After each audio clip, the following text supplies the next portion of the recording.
When it comes time to buy a home, it can be so overwhelming trying to figure out exactly how much it's going to cost you. That's why it's so important to remember to budget for your closing costs.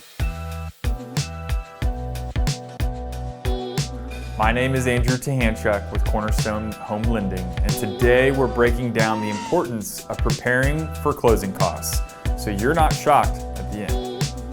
After saving for a down payment, house hunting, and applying for a mortgage, closing costs can often be the most forgotten about part of the process. And trust me, it's never a fun surprise. So let's talk about it so you're prepared. What are closing costs?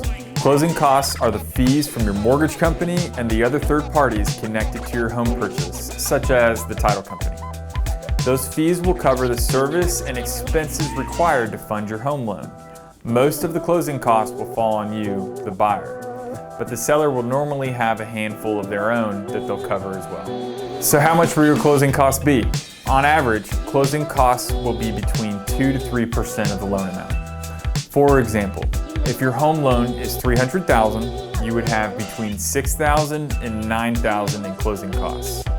Now I know that seems like a huge bill to get stuck with at the end, so that's why it's important to budget for your closing costs.